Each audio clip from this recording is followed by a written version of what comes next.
Un saludo de bienvenida a los amantes de la historia de la dinastía Tudor, de sus reyes, su corte y su época.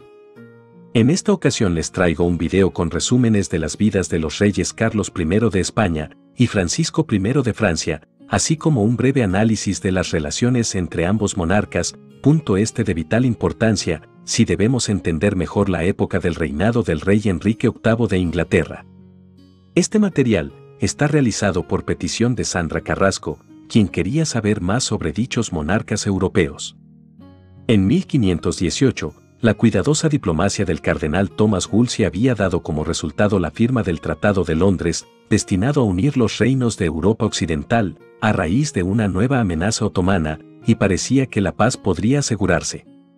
Enrique VIII se reunió con el nuevo rey francés, Francisco, el 7 de junio de 1520, en el campo de la Tela de Oro, cerca de Calais, durante 15 días de espléndido entretenimiento.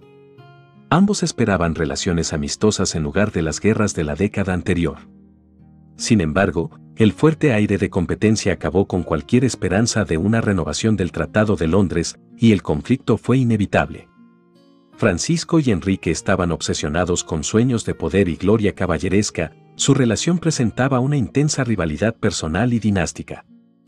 Francisco estaba impulsado por su intenso afán por retomar Milán, a pesar de la fuerte oposición de otras potencias. Mientras que Enrique también estaba decidido a recuperar el norte de Francia, lo cual Francisco nunca podría permitir. Enrique entonces descubrió que tenía más en común con Carlos V, a quien conoció una vez antes y una vez después de Francisco. Carlos llevó su reino a la guerra con Francia en 1521, mientras Enrique se ofreció a mediar, pero se logró poco y, a finales de año, el rey inglés había alineado a Inglaterra con el imperio. Inglaterra todavía se aferraba a su objetivo anterior de restaurar las tierras inglesas en Francia, pero Enrique también buscó asegurar el apoyo continuo del emperador, así como una alianza con Borgoña, entonces una posesión territorial de Carlos. Un pequeño ataque inglés en el norte de Francia ganó poco terreno. Por su parte, Carlos derrotó y capturó a Francisco I en Pavía y pudo dictar la paz, pero creía que no le debía nada a Enrique. Al darse cuenta de esto, este último decidió sacar a Inglaterra de la guerra antes que su aliado, firmando el Tratado de Namur, el 30 de agosto de 1525. Gran parte de la actividad militar del reinado de Francisco I de Francia se centró en su enemigo jurado, el emperador del Sacro Imperio Romano Germánico. Francisco y Carlos mantuvieron una intensa rivalidad personal. Carlos, de hecho, desafió descaradamente a Francisco a un combate singular varias veces. Además del Sacro Imperio Romano Germánico, Carlos gobernó personalmente España, Austria y varias posesiones más pequeñas vecinas a Francia. Por lo tanto, era una amenaza constante para el reino de Francisco. Podemos asegurar entonces que durante la gran parte de la primera mitad del siglo XVI, Francia, España y el Imperio estaban en constantes guerras, mientras Inglaterra intentaba posicionarse como mediador o aliado de uno u otro, según sus propios intereses resultaran beneficiados. A continuación, les hablaré un poco sobre las vidas de Carlos V y de Francisco I, para después analizar un poco más la dinámica de sus relaciones. Carlos V, nacido el 24 de febrero de 1500 y muerto el 21 de septiembre de 1558, fue emperador del Sacro Imperio Romano Germánico y archiduque de Austria de 1519 a 1556, rey de Castilla y Aragón de 1516 a 1556, y señor de los Países Bajos como duque titular de Borgoña de 1506 a 1555. Como jefe de la naciente Casa de los Habsburgo durante la primera mitad del siglo XVI, sus dominios en Europa incluían el Sacro Imperio Romano Germánico, que se extendía desde Alemania hasta el norte de Italia, con dominio directo sobre las tierras hereditarias de Austria y los Países Bajos de Borgoña, y los reinos de las Españas, con sus posesiones del sur de Italia de Nápoles, Sicilia y Cerdeña. Además, supervisó tanto la continuación de la colonización española de larga duración de las Américas como la colonización alemana de corta duración de las Américas. La unión personal de los territorios europeos y americanos de Carlos V fue la primera colección de reinos etiquetados como el imperio en el que nunca se pone el sol. Carlos nació en el condado de Flandes. hijo de Felipe de Habsburgo y Juana de Trastámara, hija de los reyes católicos.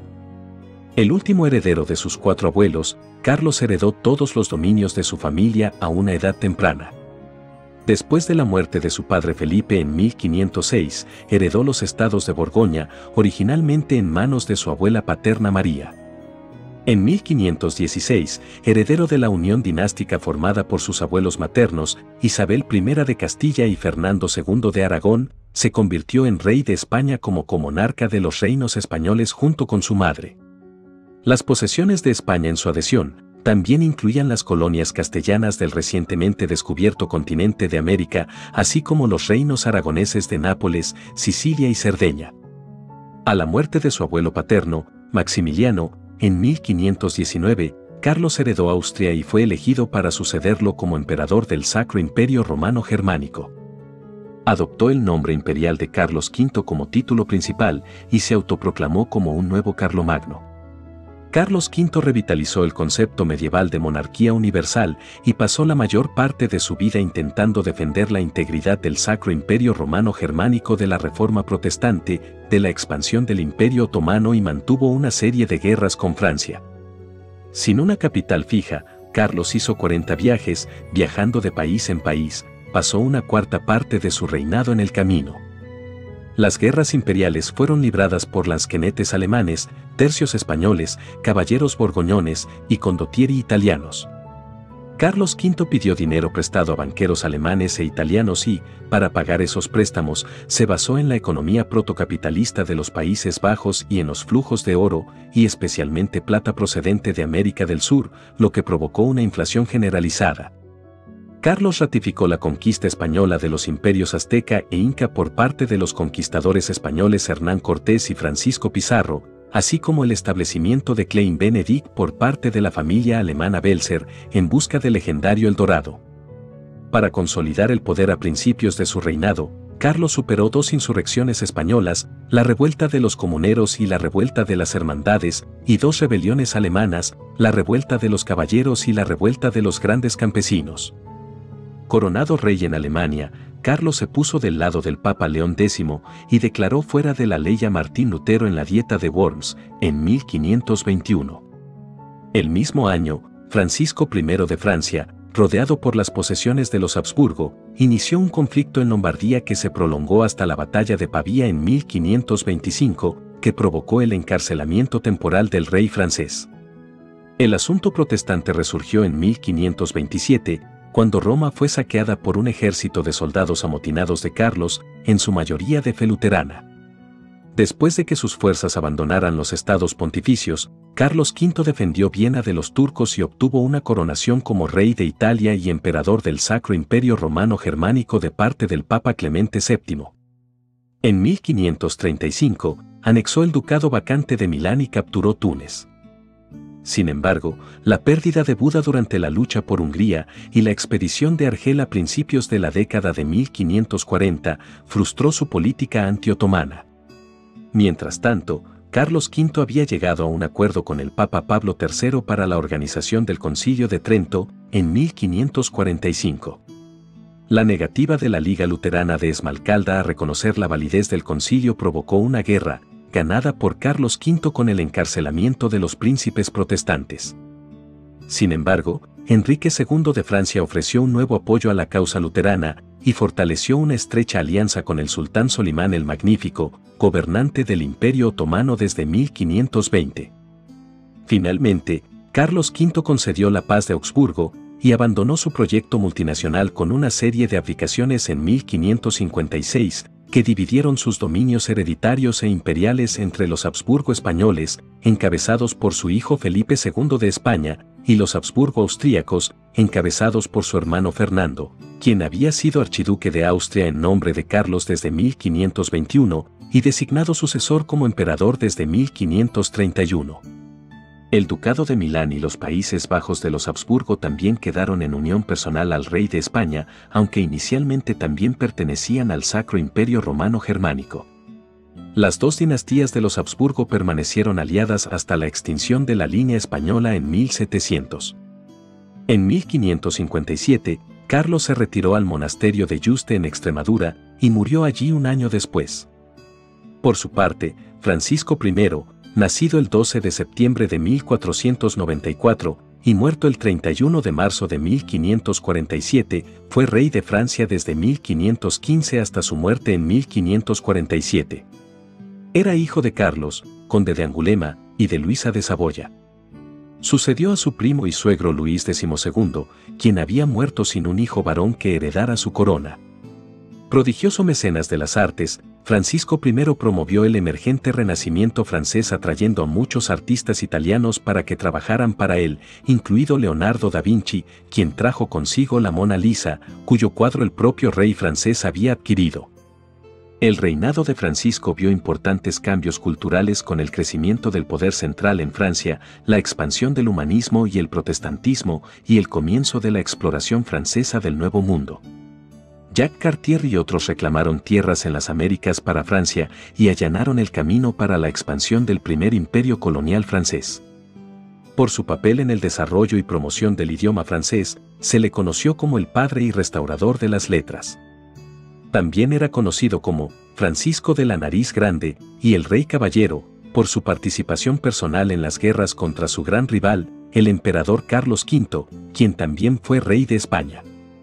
Siguiendo la política de sus predecesores, Francisco continuó las guerras italianas. La sucesión de Carlos V a los Países Bajos de Borgoña, el trono de España y su posterior elección como emperador del Sacro Imperio Romano Germánico significó que Francia estuviera rodeada geográficamente por la monarquía de los Habsburgo. En su lucha contra la hegemonía imperial, Francisco buscó el apoyo de Enrique VIII de Inglaterra en el campo del paño de oro.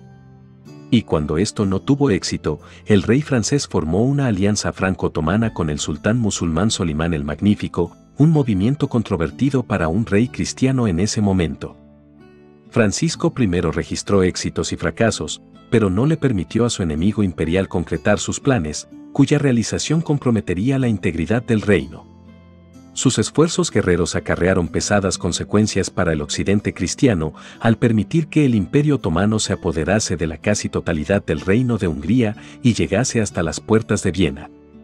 Francisco murió en el castillo de Rambouillet el 31 de marzo de 1547, en el 28 cumpleaños de su hijo y sucesor. Se dice que murió quejándose del peso de una corona que primero había percibido como un regalo de Dios. Fue enterrado con su primera esposa, Claudia, duquesa de Bretaña, en la Basílica de Saint-Denis. Y fue sucedido por su hijo, Enrique II. Ahora les hablaré un poco sobre la rivalidad en curso entre Carlos V y Francisco I. Carlos y Francisco se encontraban frecuentemente en estado de guerra. La continua hostilidad entre las familias Habsburgo y Valois empeoró por el control de Carlos de tantos territorios que amenazaban con rodear a Francia y por la rivalidad personal entre los dos monarcas. Ambos deseaban ser elegidos emperador del Sacro Imperio Romano Germánico, elección que ganó Carlos, y, al comienzo de su reinado, Carlos comentó: «Mi primo Francisco y yo estamos completamente de acuerdo, él quiere Milán, y yo también». Durante las décadas de 1520, 1530 y 1540, hubo conflictos militares y durante gran parte del resto del tiempo, estuvieron conspirando para socavar la posición del lado opuesto. Solo ocasionalmente estuvieron en paz, como cuando Carlos V viajó desde España, a través de Francia, a los Países Bajos en el otoño de 1539 y principios de 1540. El alcance de las guerras fue amplio. Ambos habían reclamado tierras en Italia. Carlos deseaba recuperar Borgoña, perdida ante los franceses en 1477, se disputaron los derechos en Flandes y Artois, y en los Pirineos, el reino de Navarra fue motivo de discordia. Por lo tanto, la mayoría de estas áreas, así como partes de Francia, experimentaron la invasión de tropas extranjeras, asedios, ciudades saqueadas, tierras arrasadas y todos los horrores de la guerra. Carlos y Francisco estuvieron en guerra de 1521 a 1525, de 1526 a 1529, de 1536 a 1538 y de 1542 a 1544. El sucesor de Francisco, Enrique II, también estuvo en guerra con Carlos desde 1552, un conflicto que no terminó hasta después de la abdicación y muerte de Carlos. La guerra en Italia. La Italia del Renacimiento estaba madura para la interferencia extranjera. Este territorio estaba seriamente dividido. Los estados más importantes fueron la República de Venecia, con su imperio marítimo, el Ducado de Milán, la República de Florencia, los estados pontificios y el Reino de Nápoles. También fueron importantes Saboya, Génova, Ferrara y otras ciudades-estado más pequeñas. Se había mantenido un delicado equilibrio de poder mediante una sutil diplomacia y guerras en las que los ciudadanos se quedaban en casa mientras los soldados mercenarios luchaban entre sí, en campañas que a menudo implicaban más maniobras y poses que duras batallas. Este equilibrio fue destruido con demasiada facilidad por la intervención de potencias extranjeras ávidas de ganancias. De hecho, en ocasiones, dichas potencias fueron invitadas a asistir a un gobernante italiano local.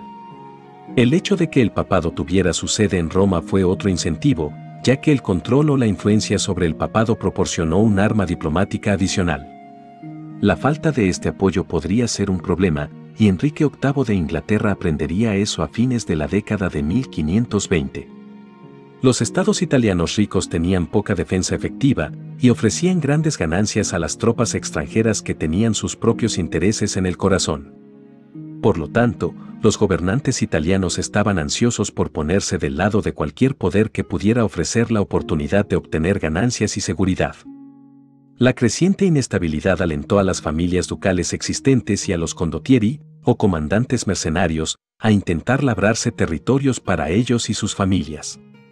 Los Medici de Florencia, los Borgia en los estados pontificios y la Romaña, los Sforza de Milán, los Farnesio de Parma, los de Este de Ferrara, los Gonzaga de Mantua, estos son los nombres que aparecen con frecuencia en cualquier historia de Italia en los siglos XV y XVI, muchos de los cuales todavía no son familiares hoy. Además de ser mecenas de los artistas famosos del Renacimiento, generalmente se les asocia con alianzas, enemistades, treguas y cruces dobles que cambian rápidamente y que hacen que el estudio del periodo sea fascinante, pero a menudo complejo. Este era, por supuesto, el mundo de Cesare Borgia y de Maquiavelo, así como el de Leonardo, Rafael y Miguel Ángel.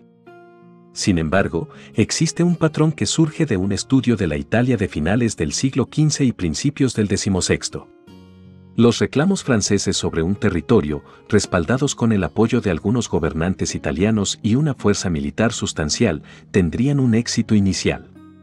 Los aliados luego se pelearían, ya sea por el botín de guerra o por el miedo a la dominación francesa. Esto permitiría a los rivales de Francia, inicialmente Fernando de Aragón y Maximiliano de Austria, y luego Carlos, hacer alianzas locales, contraatacar y finalmente derrotar a las fuerzas francesas. Los estados italianos y sus familias gobernantes estarían entonces preocupados por el control de Italia por parte de los Habsburgo. Esto, a su vez, permitió a Francia armar alianzas y reiniciar el ciclo. Como comentó el Papa Clemente VII, la mayoría de los italianos no deseaban que el águila aterrizara en Italia o que el gallo cantara allí. El daño hecho a Italia fue inmenso. Aunque tenían un papel que desempeñar, los estados italianos ya no tenían el control de su propio destino, a pesar de los sentimientos de superioridad cultural y económica, y por mucho que les disgustara la dominación extranjera. Dichos estados cambiarían de bando con frecuencia, temerosos primero de una potencia extranjera y luego de otra. Intentarían maximizar su poder a expensas de otros gobernantes locales, siempre conscientes de la necesidad de no ofender al monarca que dominaba en ese momento, pero listos para cambiar de lealtad si consideraban que las circunstancias eran las adecuadas. Los ejércitos franceses, español e imperial, junto con las temidas tropas mercenarias suizas y alemanas, eran mucho más grandes que cualquier otro visto anteriormente. Con frecuencia no daban cuartel, ya sea en la batalla o al saquear una ciudad capturada, a diferencia de algunas de las campañas coreografiadas anteriores, que tenían un costo material o personal mucho menor. Los largos asedios y la devastación del campo tuvieron un gran impacto en el suministro de alimentos. La falta de seguridad, junto con el costo de emplear grandes ejércitos mercenarios, dificultó un mayor desarrollo económico. Las tropas sufrían y propagaban enfermedades, ya fuera cólera, peste o sífilis, cuyo primer gran brote registrado en Europa fue entre los soldados franceses en Nápoles en 1494, y que, conocida como la enfermedad francesa, rápidamente se generalizó en toda Italia. En la segunda década del siglo XVI, Maquiavelo consideraba a Italia como un lugar sin líderes, sin ley, aplastada, despojada, desgarrada, invadida. Carlos siempre afirmó que era su deseo más profundo vivir en paz y consideró a Francisco como el agresor. Sin embargo, dejó en claro que no retrocederá en un conflicto si creía que sus territorios o su honor están amenazados. En ocasiones desafió a Francisco a un duelo, como en 1526 cuando, enojado por la ruptura del Tratado de Madrid por parte de Francisco, le dijo al embajador francés: si su rey hubiera cumplido su palabra, nos habríamos ahorrado esto. Sería mejor para nosotros dos pelear cuerpo a cuerpo esta disputa que derramar tanta sangre cristiana. Era probable que esto nunca sucediera y, de hecho, fue una de las pocas veces que Carlos mostró su ira tan claramente en público. La creencia de Carlos en la importancia de la dinastía se muestra en los diversos planes que presentó para los matrimonios entre las familias reales que esperaba conducirían a una paz más duradera. Estaba interesado en que su hermana Leonor, cuyo primer marido, Manuel I de Portugal, había muerto en 1521, se casara con Francisco I después de la muerte de la esposa de este último, Claudia, en 1524.